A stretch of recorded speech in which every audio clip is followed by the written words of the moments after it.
গতকাল যুব ভারতী ক্রীড়াঙ্গনে যে বিশৃঙ্খল পরিস্থিতি তৈরি হয়েছিল, যে চূড়ান্ত অব্যবস্থার পরিস্থিতি তৈরি হয়েছিল, তার প্রতিবাদে পথে নেমেছে আজকে যুব বিজেপি মোর্চা। এই ছবি আপনারা দেখতে পাচ্ছেন, বিজেপি যুব মোর্চার তরফে পথে নেমে প্রতিবাদ দেখানো হচ্ছে।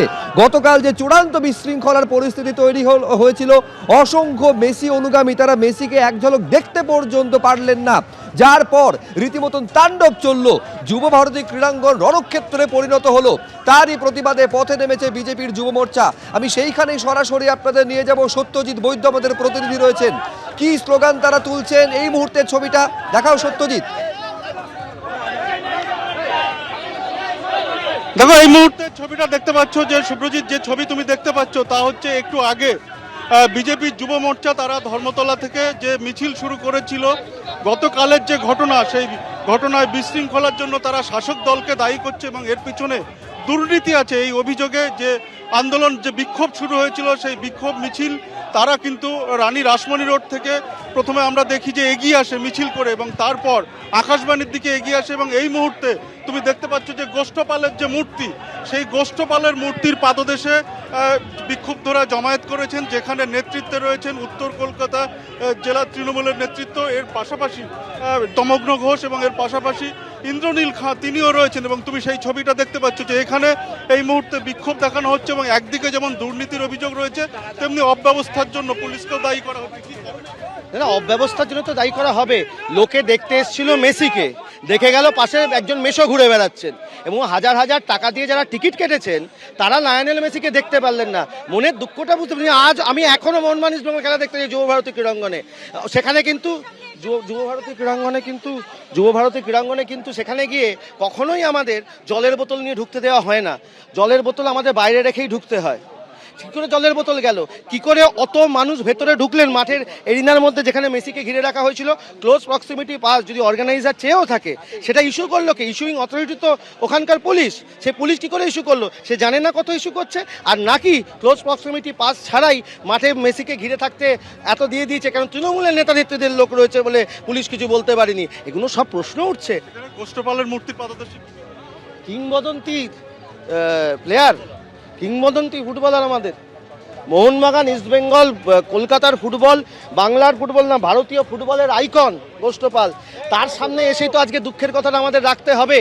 এবং গোষ্ঠপালের সামনে এসে রাখতে পেরে যে এনারা যে অবদান দিয়ে গেছেন আজকে মেসিকে দেখার জন্যে, এনাদের দেখেই তো আমাদের আগের প্রজন্মরা উদ্বেল হয়েছে মাঠে আসার জন্যে। পরবর্তীকালে আমরা এসছি, পেলে, মারাদোনা, রোনাল্ডো বলুন, এখন মেসি বলুন। এর আগে আমরাও দেখেছি এখানে আমাদের কৃষাণু থেকে শুরু করে, বাইচুং থেকে শুরু করে, বিজয়ন থেকে প্রচুর মানুষ দেখে, সুব্রত ভট্টাচার্য, মনোরঞ্জন ভট্টাচার্য। আজকে বাংলাতে মুখ্যমন্ত্রী যেভাবে ক্রীড়া, মানে যারা প্রাক্তন খেলোয়াড় তাদের যেভাবে অপমান করে, বুয়া চৌধুরীকে কিছুদিন আগে কীভাবে অপমান করেছেন, যেভাবে হয় এগুলো তার একসাথে সমষ্টিগত প্রতিফলন হচ্ছে এবং অত্যন্ত কষ্টকর। কাল যে মেসি ভক্তরা দেখতে পাননি মেসিকে, এবং তাদের টাকা তো ফেরত দেওয়া উচিত।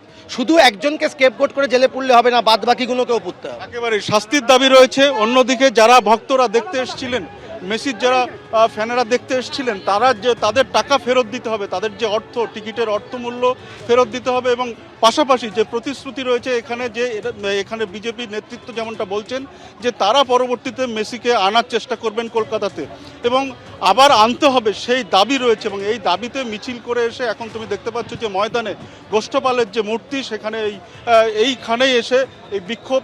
এবং এখানে তুমি দেখতে পাচ্ছ যে এখানে যারা বিক্ষুব্ধরা এসছেন তারা গোষ্ঠপালের মূর্তির পাদদেশে তারা জমায়েত করেছেন। পাশাপাশি রাস্তার একাংশ কিন্তু অবরুদ্ধ করে রাখা হয়েছে। সেই ছবি তুমি দেখতে পাচ্ছ যে আকাশবাণীর সামনের যে রাস্তা, সেই রাস্তার একটা দিকে লেন পুরোপুরি অবরুদ্ধ রয়েছে। এবং এই ঘটনার প্রতিবাদে, অর্থাৎ গতকালের যে যুব ভারতীতে যে বিশৃঙ্খলা, যে পরিবেশ তৈরি হয়েছিল এবং তার পাশাপাশি এই ঘটনার একেবারে গতকালকে যে চূড়ান্ত বিশৃঙ্খল পরিস্থিতি তৈরি হয়েছিল, তার জন্য তৃণমূল কংগ্রেসকে কাঠগড়ায় তুলে বিজেপির যুব মোর্চা তারা রাস্তায় নেমেছে এবং এই মুহূর্তে গোষ্ঠপালের মূর্তির পাদদেশে তারা জমায়েত করে বিক্ষোভ দেখাচ্ছেন।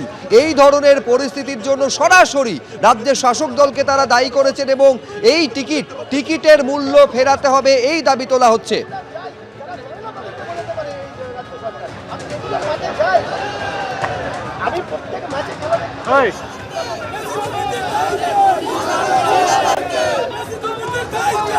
ইতিমধ্যে আপনারা জানেন যে এই ঘটনা তদন্ত শুরু হয়েছে। স্বতঃপ্রণোদিতভাবে দুটি ধারায় মামলা রুজু করা হয়েছে এবং ইতিমধ্যেই শতদ্রু দত্তকে গ্রেফতার করে 14 দিনের জন্য নিজেদের হেফাজতে পেয়েছে পুলিশ। বিধাননগরের সিপি কি বলছেন একবার দেখব। অনেক ইভেন্ট ছিল, পরপর ইভেন্ট ছিল, তো যারা ইভেন্ট পারফর্ম করবে ওদের জন্য ওরা পাস দিয়েছিল, ওরা অ্যালাউ করেছিল ওদেরকে। এইভাবে অনেক লোক ওখানে ছিল যারা যারা পারফর্ম করবে one after sir, Shatadru line up ছিল, একটার পরে যারা পারফর্ম করবে, but because of the mismanagement ওরা ঠিক মতোটা করতে পারে। আজকে আমরা 14 দিনে পিসি পেয়েছি, তো এখন আমাদের ইনভেস্টিগেশন স্টার্ট হয়েছে। বাকিগুলো কিছু লোককে আমরা সামান করার জন্য অলরেডি আমরা লিস্ট প্রিপেয়ার করেছি। তাও কতজনকে সমন করলেন স্যার মোটামুটি? লিস্ট প্রিপেয়ার করা হয়েছে, ওদেরকে সামান দেওয়া হচ্ছে, দে উইল স্টার্ট কামিং। আর কারা কারা এখানে এই যে আপনারা কোশ্চেন বারবার করছেন ওয়াটার বটলকে নিয়ে, ভেন্ডার্স কারা ছিল, কিভাবে ওরা এসব করেছে, সেগুলো আমরা সব কিছু দেখছি। স্যার, মন্ত্রী অরূপ বিশ্বাস, তাকে কি কোনো রকম ভাবে জিজ্ঞাসাবাদ আপনারা করবেন বা এরকম কিছু বিষয় রয়েছে? কারণ অনেকেই রয়েছে দর্শকরা, তারা মন্ত্রী অরূপ বিশ্বাসের ভূমিকার কথা বলছেন। আমরা কেস স্টার্ট করেছি, আমরা দুটো কেস স্টার্ট করেছি আর ইনভেস্টিগেশন স্টার্ট হয়েছে। আর অলরেডি একটা লোককে আমরা অ্যারেস্ট করেছি। বাকি আমরা সিসিটিভি ফুটেজগুলো দেখছি, আমাদের এখানেই কন্ট্রোল রুম আছে, আর ওখানে সিসিটিভি ফুটেজগুলো আমরা চেক করছি। যাদেরকে আইডেন্টিফাই করা হবে ওদেরকে আমরা অ্যারেস্ট।